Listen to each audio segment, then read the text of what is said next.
Okay, tonight we watch tip number 32 from this little booklet, which is really filled up with a lot of knowledge for someone that is a post-beginner and wants to understand more of what are the important phases of a game without maybe studying real middle game books or end game books, and so just want something that could teach without going deep.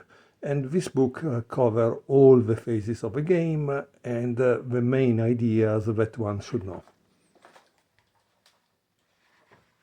Tips 32 is about bishop should be placed outside pawn chains.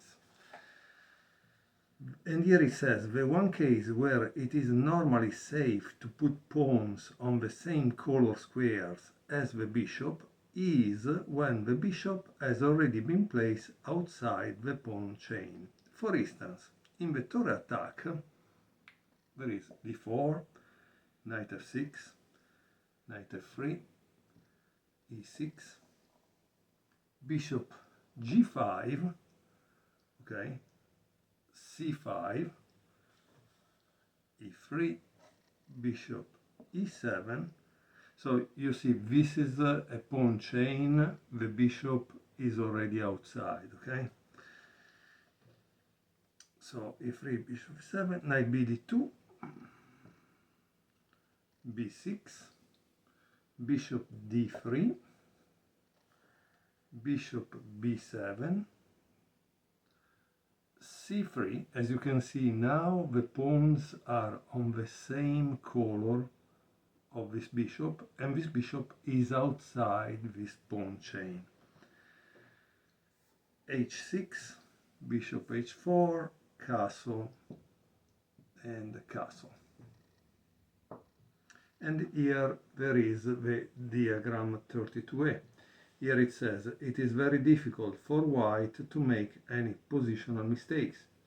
His dark square bishop is outside his pawn chain. And if it is exchanged, the remaining bishop will be very comfortable with all the central pawns on dark squares, because he's on light squares. He will rarely find himself stuck with a bad bishop. And of course, here it shows another example from another game. It says, if we take a look at the queen side in Karpov versus Polgar in Linares 1994, and here there is the diagram. So guys, you need to give me a second to put the position, okay?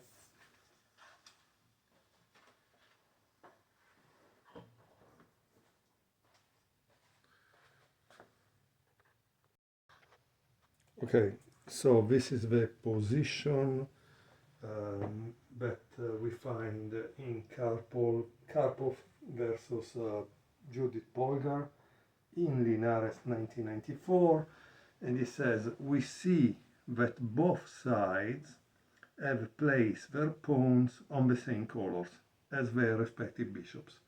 So this is a dark square and this is a dark square. This is a light square and this is a light square. However, the difference between the scope of the two bishops is evident. Whereas black bishop is reduced to defending its pawn, okay, and is restricted by them because it can only go here, here, or here, as you can see.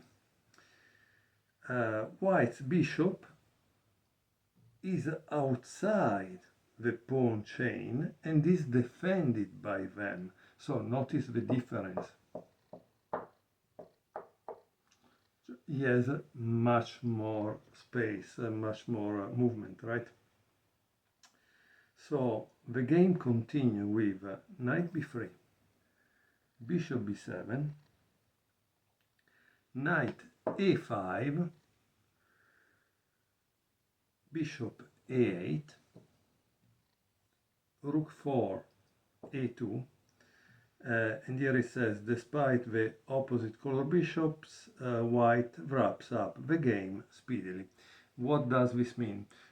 Generally, there is a belief that when you are going into an endgame of opposite color bishops, it will be a draw.